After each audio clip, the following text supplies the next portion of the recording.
ಒಂದು ಪ್ರಶ್ನೆಯನ್ನು ಕೇಳ್ತೇನೆ. ಅಡಿಕೆ ತೋಟದಲ್ಲಿ ವರ್ಷಕ್ಕೆ ನೀವು ಎಷ್ಟು ಹಣವನ್ನು ಖರ್ಚು ಮಾಡ್ತಿದ್ದೀರಾ? ಯಾರಾದರೂ 30,000, ಇನ್ನು ಕೆಲವರು 70,000, ಇನ್ನು ದೊಡ್ಡ ತೋಟ ಇದ್ದರೆ ಲಕ್ಷಾಂತರ ರೂಪಾಯಿಯ ಖರ್ಚು ಕೂಡ ಆಗ್ಬೋದು. ಗೊಬ್ಬರ, ಔಷಧಿ, ಕಾರ್ಮಿಕರ ಕೂಲಿ ಇರ್ಬೋದು, ಕಳೆ ನಿಯಂತ್ರಣ, ನೀರಾವರಿ, ಸಾರಿಗೆ, ಹಣ ಮಾತ್ರ ಹೋಗ್ತಾ ಇರ್ತದೆ. ಆದರೆ ವರ್ಷದ ಕೊನೆಯಲ್ಲಿ ಲೆಕ್ಕ ಹಾಕಿದಾಗ ಹಲವರು ಹೇಳುವ ಮಾತು ಒಂದೇ ಆಗಿರ್ತದೆ. ಏನಂದರೆ, ಇಷ್ಟು ಖರ್ಚು ಮಾಡಿದರೂ ಮೊದಲಿನಷ್ಟು ಲಾಭ ಎನ್ನುವಂಥದ್ದು ಕಾಣ್ತಾ ಇಲ್ಲ ಅನ್ನುವಂಥದ್ದು. ಆಗ ನಮ್ಮ ಮನಸ್ಸಿಗೆ ಬರುವ ಮೊದಲ ಪ್ರಶ್ನೆ ಏನಂದರೆ, ಇನ್ನೂ ಒಳ್ಳೆಯ ಗೊಬ್ಬರ ಹಾಕಬೇಕಾ ಅಥವಾ ಇನ್ನೂ ದುಬಾರಿ ಔಷಧಿ ಬಳಸಬೇಕಾ ಅನ್ನುವಂಥದ್ದು. ಆದರೆ ಸಮಸ್ಯೆ ಯಾವಾಗಲೂ ಗೊಬ್ಬರದ ಕೊರತೆ ಅಥವಾ ಔಷಧಿಯ ಕೊರತೆ ಅಲ್ಲ. ಕೆಲವೊಮ್ಮೆ ನಾವು ಗೊತ್ತಿಲ್ಲದೆ ಮಾಡುವ ಕೆಲವು ಸಣ್ಣ ತಪ್ಪುಗಳೇ ಸಾವಿರಾರು ರೂಪಾಯಿಗಳನ್ನು ಮಣ್ಣಿನಲ್ಲಿ ಹೂತು ಬಿಡ್ತವೆ. ಅಂದರೆ ನಾವು ಹಣ ಖರ್ಚು ಮಾಡುತ್ತಿದ್ದೇವೆ ನಿಜ, ಆದರೆ ಆ ಹಣ ಗಿಡಕ್ಕೆ ಪ್ರಯೋಜನವನ್ನು ಕೊಡ್ತಾ ಇಲ್ಲ. ಇವತ್ತಿನ ವಿಡಿಯೋದಲ್ಲಿ ಅಂತಹ ಅಡಿಕೆಯಲ್ಲಿ ಹಣ ತಿನ್ನುವ 10 ದೊಡ್ಡ ತಪ್ಪುಗಳ ಬಗ್ಗೆ ನಾವು ಮಾತಾಡೋಣ. ಈ ವಿಡಿಯೋದಲ್ಲಿ ನಾನು ಯಾವುದೇ ಕಂಪನಿಯ ಒಂದು ಗೊಬ್ಬರದ ಅಥವಾ ಔಷಧಿಯ ಪ್ರಚಾರವನ್ನು ಮಾಡೋದಿಲ್ಲ. ಯಾವುದು ಸರಿಯಾದ ಕೃಷಿ ಪದ್ಧತಿ, ಯಾವುದು ವೈಜ್ಞಾನಿಕವಾಗಿ ಒಳ್ಳೆಯದು, ಯಾವ ತಪ್ಪಿನಿಂದ ಹಣ ವ್ಯರ್ಥವಾಗ್ತಾ ಇದೆ, ಅದನ್ನೇ ನಾವು ತುಂಬ ಸರಳವಾಗಿ ಹೇಳುವ ಒಂದು ಪ್ರಯತ್ನವನ್ನು ಮಾಡ್ತೇನೆ. ಮತ್ತೊಂದು ಮುಖ್ಯ ವಿಷಯ ಏನಂದರೆ, ನಂಬರ್ 1 ತಪ್ಪು ಏನಂದರೆ, ಅದನ್ನು ಎಲ್ಲ ರೈತರು ಪ್ರತಿ ವರ್ಷ ಮಾಡ್ತಾರೆ. ಆ ತಪ್ಪನ್ನು ನೀವು ಮಾಡ್ತಾ ಇರ್ಬೋದು. ಹಾಗಾಗಿ ವಿಡಿಯೋವನ್ನಂತೂ ಕೊನೆಯವರೆಗೂ ನೋಡಿ, ಯಾಕಂದರೆ ಇದರಿಂದ ನಿಮಗೆ ಸಾಕಷ್ಟು ಹಣ ಕೂಡ ಉಳಿಬೋದು. ಇನ್ನು ನನ್ನ ಚಾನಲ್ ನಿರುತ್ತರವನ್ನು ಯಾರೆಲ್ಲ ಸಬ್ಸ್ಕ್ರೈಬ್ ಮಾಡ್ಕೊಳ್ಳಿಲ್ವೋ ದಯವಿಟ್ಟು ಮಾಡಿಕೊಳ್ಳಿ ಅಂತ ಹೇಳ್ತಾ ವಿಡಿಯೋವನ್ನು ಶುರು ಮಾಡೋಣ. ನಾವು ಮೊದಲನೇದಾಗಿ 10ನೇ ತಪ್ಪಿನ ಬಗ್ಗೆ ಮಾತಾಡೋಣ. ಅದೇನೆಂದರೆ, ಗಿಡ ಹಸಿರಾಗಿರಬೇಕು ಅಂತ ಯೂರಿಯಾವನ್ನೇ ಜಾಸ್ತಿಯಾಗಿ ಹಾಕುವಂಥದ್ದು. ಬಹಳ ಜನರಿಗೆ ಒಂದು ತಪ್ಪು ನಂಬಿಕೆ ಇದೆ. ಗಿಡ ಹಸಿರಾಗಿದೆ ಅಂದರೆ ಗಿಡ ಆರೋಗ್ಯವಾಗಿದೆ, ಗಿಡ ಹಸಿರಾಗಿದೆ ಅಂದರೆ ಇಳುವರಿ ಚೆನ್ನಾಗಿರ್ತದೆ ಅಂತ. ಆದರೆ ಇದು ಯಾವಾಗಲೂ ಸತ್ಯ ಅಲ್ಲ. ಒಂದು ಪ್ರಶ್ನೆಯನ್ನು ಕೇಳ್ತೇನೆ, ಒಬ್ಬ ಮನುಷ್ಯ ಪ್ರತಿದಿನ ಅನ್ನ ಮಾತ್ರ ತಿಂದರೆ ಅವನ ಹೊಟ್ಟೆ ತುಂಬಬಹುದು, ಆದರೆ ದೇಹಕ್ಕೆ ಬೇಕಾದ ಎಲ್ಲ ಪೋಷಕಾಂಶ ಇದರಿಂದ ಸಿಗ್ತದೆಯಾ? ಖಂಡಿತ ಇಲ್ಲ. ಅದೇ ರೀತಿ ಯೂರಿಯಾ ಗಿಡಕ್ಕೆ ನೈಟ್ರೋಜನ್ ಕೊಡ್ತದೆ. ನೈಟ್ರೋಜನ್ ಎನ್ನುವಂಥದ್ದು ತುಂಬ ಮುಖ್ಯ. ಇದು ಹೊಸ ಎಲೆ ಬೆಳೆಯಲು, ಹಸಿರು ಬಣ್ಣ ಉಳಿಸಿಕೊಳ್ಳಲು, ಇನ್ನು ಬೆಳವಣಿಗೆಯ ಒಂದು ಸಹಾಯ ಮಾಡುವಲ್ಲಿ ತುಂಬ ಇಂಪಾರ್ಟೆಂಟ್ ಆಗಿರುವಂಥ ಒಂದು ಗೊಬ್ಬರ. ಆದರೆ ಅಡಿಕೆ ಗಿಡಕ್ಕೆ ನೈಟ್ರೋಜನ್ ಒಂದೇ ಸಾಕಾಗುವುದಿಲ್ಲ. Phosphorus, potassium, magnesium, calcium, sulphur, ಇನ್ನು ಬೋರಾನ್, ಜಿಂಕ್, ಹೀಗೆ ಹಲವಾರು ಪೋಷಕಾಂಶಗಳು ಸೇರಿ ಕೆಲಸ ಮಾಡಿದಾಗ ಮಾತ್ರ ಗಿಡ ಸಮತೋಲನವಾಗಿ ಬೆಳೀತದೆ. ಈ ಯೂರಿಯಾ ಎನ್ನುವಂಥದ್ದು ಚೀಪಾಗಿ ಸಿಗ್ತದೆ ಅಂತ ಹೆಚ್ಚಿನ ರೈತರು ಯೂರಿಯಾವನ್ನೇ ಜಾಸ್ತಿಯಾಗಿ ಬಳಸ್ತಾರೆ. ಇದನ್ನು ಬಳಸುವಂಥದ್ದು ಅಷ್ಟೊಂದು ಒಳ್ಳೆಯದಲ್ಲ. ಇದನ್ನು ಬಳಸೋದ್ರಿಂದ ಎಲೆ ಎನ್ನುವಂಥದ್ದು ಸ್ವಲ್ಪ ಹಳದಿ ಆದರೂ ಕೂಡ ಅದಕ್ಕೆ ಯೂರಿಯಾ ಅಂತ ಅಂದ್ಕೊಳ್ತಾರೆ. ಇನ್ನು ಬೆಳವಣಿಗೆ ಕಡಿಮೆ ಆದರೂ ಕೂಡ ಅದಕ್ಕೂ ಕೂಡ ಯೂರಿಯಾ ಅಂತ ಅಂದ್ಕೊಳ್ತಾರೆ. ಇದರಿಂದ ಏನಾಗ್ತದೆ ಅಂದರೆ, ನಿಮಗೆ ನೈಟ್ರೋಜನ್ ಏನು ಜಾಸ್ತಿ ಆದರೆ ಮಣ್ಣಿಗೆ ಅದು ಕೂಡ ಒಳ್ಳೆಯದಲ್ಲ. ನೈಟ್ರೋಜನ್ ಎನ್ನುವಂಥದ್ದು ನಿಗದಿತ ಅಂದರೆ ಒಂದು ಪ್ರಮಾಣದಲ್ಲಿ ಕೊಟ್ಟರೆ ಮಾತ್ರ ಗಿಡ ಎನ್ನುವಂಥದ್ದು ಒಳ್ಳೆಯ ರೀತಿಯಲ್ಲಿ ತಗೊಳ್ತದೆ. ಇಲ್ಲದಿದ್ದರೆ ಗಿಡ ಮಾತ್ರ ಬೆಳೀತದೆ, ಫಸಲ್ ಎನ್ನುವಂಥದ್ದು ಖಂಡಿತವಾಗಿ ಕಡಿಮೆ ಆಗ್ತದೆ. ಹಾಗಾಗಿ ಇದೊಂದು ರೈತರು ಮಾಡುವಂಥ ದೊಡ್ಡ ತಪ್ಪು. ಇದರಿಂದ ಹಣ ಕೂಡ ವ್ಯರ್ಥ ನಿಮ್ಮದು ಹೆಚ್ಚಿನ ಸಂದರ್ಭಗಳಲ್ಲಿ. ಈಗ 9ನೆಯ ತಪ್ಪಿನ ಬಗ್ಗೆ ನಾವು ನೋಡುವುದಾದರೆ, ಇದೊಂದು ಬಹಳ ಇಂಪಾರ್ಟೆಂಟ್ ಆಗಿರುವಂಥ ವಿಷಯ. ಅದೇನೆಂದರೆ, ಡ್ರೈನೇಜ್ ಕಡೆ ಗಮನವನ್ನು ಕೊಡದಿರುವಂಥದ್ದು.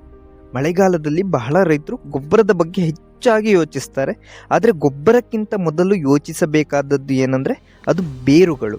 ಯಾಕೆ ಅಂದರೆ, ಗಿಡಕ್ಕೆ ಗೊಬ್ಬರ ತಿನ್ನಿಸುವುದು ಬೇರು ಆರೋಗ್ಯವಾಗಿದ್ದರೆ ಗೊಬ್ಬರದ ಲಾಭ ಸಿಗ್ತದೆ. ನನಗೆ ಹಲವಾರು ಕಾಲ್ ಬರ್ತದೆ, ಸರ್ ಈ ಬೇರು ಹುಳದ ಸಮಸ್ಯೆ ಅಥವಾ ನಮ್ಮದು ಬೇರು ಕೊಳೆ ಆಗಿದೆ ಅಂತ. ಇದಕ್ಕೆಲ್ಲ ಮೇಯ್ನ್ ಕಾರಣವೇ ಈ ಡ್ರೈನೇಜ್ ಅನ್ನುವಂಥದ್ದು ಸರಿಯಾಗದೆ ಇರುವಂಥದ್ದು.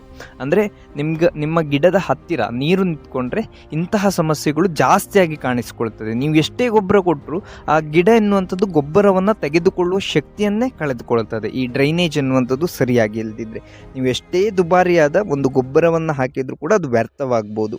ಒಂದು ಉದಾಹರಣೆಗೆ ಹೇಳುವುದಾದರೆ, ನಮ್ಮ ಬಾಯಿಗೆ ಎಷ್ಟು ಒಳ್ಳೆಯ ಊಟ ಕೊಟ್ಟರೂ ಕೂಡ ಹೊಟ್ಟೆ ಅದನ್ನು ಜೀರ್ಣಿಸಿಕೊಳ್ಳದಿದ್ದರೆ ಅದರಿಂದ ಪ್ರಯೋಜನ ಏನಿದೆ? ಇದೇ ರೀತಿ ಮಣ್ಣಿನಲ್ಲಿ ಪೋಷಕಾಂಶ ಇದ್ದರೂ ಕೂಡ ಬೇರು ಅದನ್ನು ಹೀರಿಕೊಳ್ಳಲು ಸಾಧ್ಯವಾಗಬೇಕು. ಮಳೆ ಬಂದ ನಂತರ 2-3 ದಿನ ನೀರು ನಿಂತರೆ ಬೇರುಗಳ ಸುತ್ತ ಗಾಳಿಯ ಪ್ರಮಾಣ ಕಡಿಮೆಯಾಗಿ ಬೇರುಗಳಿಗೆ ಆಮ್ಲಜನಕ ಕಡಿಮೆ ಆಗ್ತದೆ. ದುರ್ಬಲವಾದ ಬೇರು ಪೋಷಕಾಂಶವನ್ನು ಸರಿಯಾಗಿ ಹೀರಿಕೊಳ್ಳುವುದಿಲ್ಲ. ಇದೊಂದು ಬೇಸಿಕ್ ಸೈನ್ಸ್. ಹೆಚ್ಚಿನ ರೈತರಿಗೆ ಇದ್ರ ಬಗ್ಗೆ ಗೊತ್ತು ಕೂಡ. ಆದ್ದರಿಂದ ಈ ಡ್ರೈನೇಜ್ ಬಗ್ಗೆ ಒಂದು ಅತಿಯಾದ ಗಮನವನ್ನು ನೀವು ವಹಿಸಲೇಬೇಕು. ಇದರಿಂದ ನಿಮ್ಮ ಗಿಡಗಳು ಕೂಡ ಉಳಿತದೆ, ಇನ್ನು ಬೇರುಗಳು ಕೂಡ ಆರೋಗ್ಯವಾಗಿರ್ತದೆ. ಈಗ 8ನೇ ತಪ್ಪಿನ ಬಗ್ಗೆ ನಾವು ಹೇಳುವುದಾದರೆ, ಇದೊಂದು ಕಾರ್ಮಿಕರನ್ನು ಉಳಿಸಬೇಕು, ಅಂದರೆ ಕಾರ್ಮಿಕರಿಗೆ ಕೊಡುವ ಹಣವನ್ನು ಉಳಿಸಬೇಕು ಅಂತ ಹೋಗಿ ಗೊಬ್ಬರವನ್ನೇ ವ್ಯರ್ಥ ಮಾಡಿಕೊಳ್ಳುವ ಒಂದು ಬಹುದೊಡ್ಡ ತಪ್ಪು. ಅದೇನೆಂದರೆ ಎಲ್ಲ ಗೊಬ್ಬರವನ್ನು ಒಂದೇ ಬಾರಿ ಹಾಕುವಂಥದ್ದು. ಕಾರ್ಮಿಕರು ಸಿಕ್ಕಿದ್ದಾರೆ, ಒಂದೇ ದಿನ ಎಲ್ಲ ಗೊಬ್ಬರ ಹಾಕಿ ಬಿಡೋಣ ಅಂತ. ಈ ರೀತಿಯಾಗಿ ಹಲವರು ಯೋಚಿಸ್ತಾರೆ. ಕೆಲಸ ಬೇಗ ಮುಗಿಯುತ್ತದೆ ಅಂದರೆ ಗಿಡಕ್ಕೂ ಅದೇ ಒಳ್ಳೆಯದಂತ ಯಾವುದೇ ಕಾರಣಕ್ಕೂ ಯೋಚಿಸಬೇಡಿ.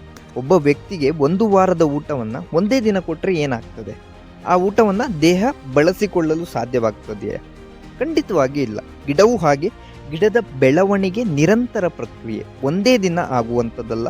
ಆದ್ದರಿಂದ ಎಲ್ಲ ಪೋಷಕಾಂಶಗಳು, ಎಲ್ಲ ಗೊಬ್ಬರವನ್ನು ಅಗತ್ಯವಾಗಿ ಅದರ ಹಂತವಾಗಿ ನೀಡುವಂಥದ್ದು ಸರಿಯಾದ ಕ್ರಮ.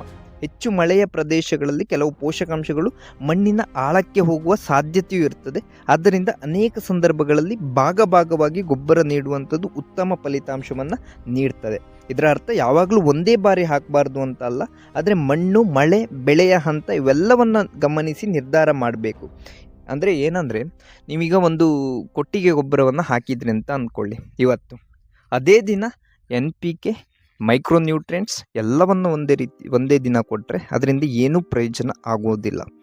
ಇನ್ನು ಹೆಚ್ಚಿನ ರೈತರು ಏನು ಮಾಡ್ತಾರೆ ಅಂದರೆ, ಇವತ್ತೇ ಕೊಟ್ಟಿಗೆ ಗೊಬ್ಬರವನ್ನು ಹಾಕಿ ಅದರ ಮೇಲೆ ಸಗಣಿ, ನಮ್ಮ ಈ ಕೋಳಿ ಗೊಬ್ಬರವನ್ನು, ಕುರಿ ಗೊಬ್ಬರವನ್ನು ಎಲ್ಲವನ್ನು ತುಂಬಿಸಿ ಬಿಡ್ತಾರೆ. ಈ ರೀತಿ ತಪ್ಪುಗಳನ್ನು ನೀವು ಮಾಡಲಿಕ್ಕೆ ಹೋಗಬೇಡಿ. ಇದರಿಂದ ನಿಮಗೆ ಹಣ ಕೂಡ ವ್ಯರ್ಥ, ಗೊಬ್ಬರ ಕೂಡ ವ್ಯರ್ಥ, ನಿಮ್ಮ ಸಮಯ ಕೂಡ ವ್ಯರ್ಥ. ಹಂತವಾಗಿ ಯಾವುದೇ ಗೊಬ್ಬರವನ್ನು ಕೂಡ ಕೊಡಬೇಕು. ಯಾವುದನ್ನು ಕೂಡ ಒಟ್ಟಿಗೆ ಕೊಡುವಂಥದ್ದು ಯಾವಾಗಲೂ ಅದು ಸರಿಯಾದ ಕ್ರಮ ಅಲ್ಲ. ಇನ್ನು ಮುಖ್ಯವಾಗಿ 7ನೇ ತಪ್ಪಿನ ಬಗ್ಗೆ ನೋಡುವುದಾದರೆ, ಇದು ಎಲ್ಲರೂ ಮಾಡುವಂಥ ತಪ್ಪು. ನನ್ನಲ್ಲಿ ಎಷ್ಟು ಕಾಲ್ ಬರ್ತದೆ, ಸರ್ ಈಗ ರೋಗ ಬಂದಾಗಿದೆ, ಈಗ ಏನು ಮಾಡುವಂಥದ್ದು ಅಂತ. ರೋಗ ಬರೋಕ್ಕಿಂತ ಮುಂಚೆ ಯಾರಿಗೂ ಟೆನ್ಷನ್ನೇ ಇರುವುದಿಲ್ಲ. ರೋಗ ಬಂದ ಮೇಲೇ ಎಲ್ಲ ಚಿಂತೆ ಮಾಡುವಂಥದ್ದು. ಬಹಳ ರೈತರು ತೋಟಕ್ಕೆ ಪ್ರತಿದಿನ ಹೋಗ್ತಾರೆ, ಆದರೆ ಪ್ರತಿದಿನ ಗಿಡವನ್ನು ಗಮನಿಸುವುದಿಲ್ಲ. ಮುಖ್ಯವಾಗಿ ಕೃಷಿಯಲ್ಲಿ ಯಾವುದೇ ಒಂದು ತೋಟಗಾರಿಕಾ ಕೃಷಿ ಇರ್ಬೋದು ಅಥವಾ ಒಂದು ಈ ತರಕಾರಿಯನ್ನು ಬೆಳೆಯೋರು ಆಗಿರ್ಬೋದು, ದಿನ ಅವರೊಂದು ಹೋಗಿ ತಮ್ಮ ತೋಟವನ್ನು ಅಥವಾ ಗದ್ದೆಯನ್ನು ಒಮ್ಮೆ ಪರಿಶೀಲಿಸಿ ನೋಡಬೇಕು. ನಮ್ಮ ಗದ್ದೆಯಲ್ಲಿ ಏನು ತೊಂದರೆ ಇದೆ ಅನ್ನುವಂಥದ್ದು. ಆಗ ಮಾತ್ರ ನಿಮಗೆ ಅದರ ರೋಗ, ಇದಕ್ಕೆ ಹೇಗೆ ತಡೆಗಟ್ಟುವುದನ್ನುವಂಥದ್ದು ನಿಮಗೆ ಸ್ಪಷ್ಟವಾಗುವಂಥದ್ದು. ಇವತ್ತು 1 ಎಲೆ ಹಳದಿ ಆಗಿದೆ ಅಂದರೆ ನಾಳೆ 2 ಎಲೆ ಆಗ್ಬೋದು. ಮತ್ತೊಂದು ವಾರಕ್ಕೆ ರೋಗ ಹರಡಿ ಪೂರ್ತಿ ತೋಟವನ್ನೇ ಅದು ಹಬ್ಬಿಕೊಳ್ಬೋದು. ಈ ರೀತಿಯಾದ ಒಂದು ಸಮಸ್ಯೆ ಬರ್ಬೋದು. ಹಾಗಾಗಿ 1 ಎಲೆ ಹಳದಿ ಆಗದಾಗಲೇ ನೀವು ಕ್ರಮವನ್ನು ಕೈಗೊಳ್ಳಬೇಕು. ಔಷಧಿಯನ್ನು ಸಿಂಪಡಿಸಬೇಕು. ಯಾವ ಔಷಧಿ ಹಾಕಬೇಕು ಅಂತ ಹಲವರು ಕೇಳ್ತಾರೆ.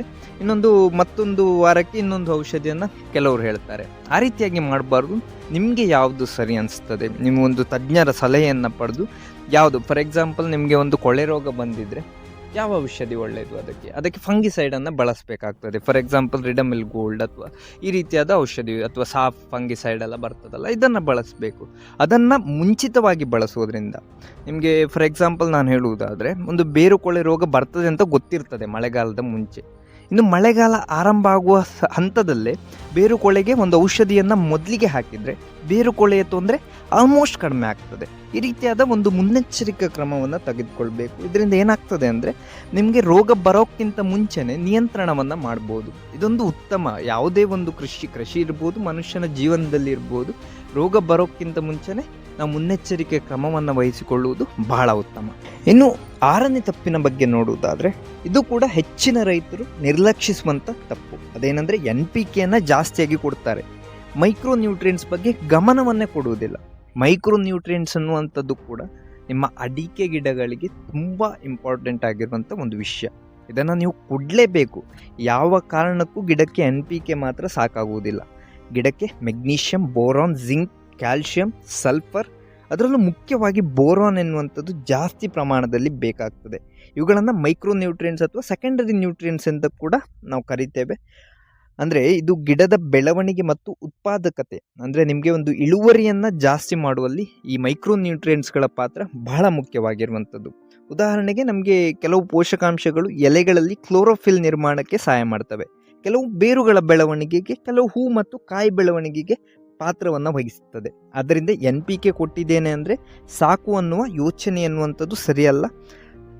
ಅದಕ್ಕೆ ಮುನ್ನೆಚ್ಚರಿಕೆ ಅಥವಾ ಒಂದು ಎಚ್ಚರಿಕೆಯ ಹಂತವಾಗಿ ಮೈಕ್ರೋ ನ್ಯೂಟ್ರಿಯೆಂಟ್ಸ್ ಕೂಡ ಬೇಕು. ಅದನ್ನು ಕೂಡ ನೀವು ಮಣ್ಣಿನ ಪರೀಕ್ಷೆ ಅಥವಾ ಕೃಷಿ ತಜ್ಞರ ಸಲಹೆಯ ಆಧಾರದಲ್ಲಿ ಎಷ್ಟು ಪ್ರಮಾಣದಲ್ಲಿ ಹಾಕಬೇಕನ್ನುವಂಥದ್ದನ್ನು ಯೋಚಿಸಿ ಮೈಕ್ರೋ ನ್ಯೂಟ್ರಿಯೆಂಟನ್ನು ಕೂಡ ನಿಮ್ಮ ಅಡಿಕೆ ಗಿಡಗಳಿಗೆ ಕೊಡಲೇಬೇಕು. ಇದರಿಂದ ಒಂದು ಸಮತೋಲಿತ ಪೋಷಕಾಂಶಗಳ ನಿರ್ವಹಣೆ ಆಗ್ತದೆ. ನಾನಿವತ್ತು ರೈತರು ಮಾಡುವಂಥ 5 ತಪ್ಪುಗಳು, ಇದರಿಂದ ಆಗುವಂಥ ಹಣದ ವ್ಯರ್ಥದ ಬಗ್ಗೆ ಸಂಪೂರ್ಣವಾಗಿ ವಿವರಿಸಿದ್ದೇನೆ. ಇನ್ನೂ 5 ಇದಕ್ಕಿಂತ ಮುಖ್ಯವಾದ ತಪ್ಪುಗಳಿವೆ. ಅವನ್ನು ಕೂಡ ನಾನು ಮುಂದಿನ ವೀಡಿಯೋದಲ್ಲಿ, ನೆಕ್ಸ್ಟ್ ವೀಡಿಯೋದಲ್ಲಿ ಅದನ್ನು ಕೂಡ ಹೇಳಲಿಕ್ಕಿದ್ದೇನೆ. ಇನ್ನೊಂದು ಪಾರ್ಟ್ 2 ವಿಡಿಯೋ ಬರ್ತದೆ ಇದರ ಕುರಿತಾಗಿ, ಅದನ್ನು ಕೂಡ ನೀವು ಸಂಪೂರ್ಣವಾಗಿ ನೋಡಿ. ಯಾಕಂತ ಹೇಳಿದರೆ ಆ ತಪ್ಪುಗಳು ಕೂಡ ಹೆಚ್ಚಾಗಿ ರೈತರು ಮಾಡುವಂಥದ್ದು. ಈ ತಪ್ಪಿನಿಂದ ನಿಮಗೆ ಏನಾಗ್ತದೆ ಅಂದರೆ, ಒಂದು ನಿಮ್ಮ ಅಡಿಕೆ ತೋಟವನ್ನು ಉಳಿಸಿಕೊಳ್ಬೋದು, ಇನ್ನೊಂದು ಮುಖ್ಯವಾಗಿ ನಿಮ್ಮ ಹಣದ ಅನವಶ್ಯಕ ಖರ್ಚನ್ನು ನೀವು ಕಡಿಮೆ ಮಾಡ್ಕೊಳ್ಬೋದು. ಇದರಿಂದ ನಿಮಗೆ ಒಂದು ಅಡಿಕೆ ಕೃಷಿ ಮಾಡುವವರಿಗೆ ಬಹಳ ಸಹಾಯ ಆಗ್ಬೋದು. ಆದ್ದರಿಂದ ವಿಡಿಯೋವನ್ನು, ನೆಕ್ಸ್ಟ್ ವಿಡಿಯೋವನ್ನು ಕೂಡ ಸಂಪೂರ್ಣವಾಗಿ ನೋಡಿ. ಈ ವಿಡಿಯೋವನ್ನು ನೋಡಿದವರು ನಿಮಗೆ ಏನಾದರೂ ಈ ವಿಡಿಯೋದಿಂದ ಒಂದು ಸಲಹೆ ಬೇಕಂತ ಇದ್ದರೆ ಕಮೆಂಟ್ ಸೆಕ್ಷನ್ನಲ್ಲಿ ಕೂಡ ಕೇಳ್ಬೋದು. ಇನ್ನು ಹೆಚ್ಚಿನ ವಿವರಗಳೊಂದಿಗೆ ನೆಕ್ಸ್ಟ್ ವಿಡಿಯೋದಲ್ಲಿ ಬರ್ತೇನೆ. ಅಲ್ಲಿವರೆಗೂ ನನ್ನ ಚಾನಲ್ ನಿರುತ್ತರವನ್ನು ಸಬ್ಸ್ಕ್ರೈಬ್ ಮಾಡಿಕೊಳ್ಳಿಕ್ಕೆ ಯಾವುದೇ ಕಾರಣಕ್ಕೂ ಮರಿಬೇಡಿ ಅಂತ ಹೇಳ್ತಾ ವಿಡಿಯೋವನ್ನು ಇಲ್ಲೇ ಮುಗಿಸ್ತೇನೆ. ಧನ್ಯವಾದಗಳು.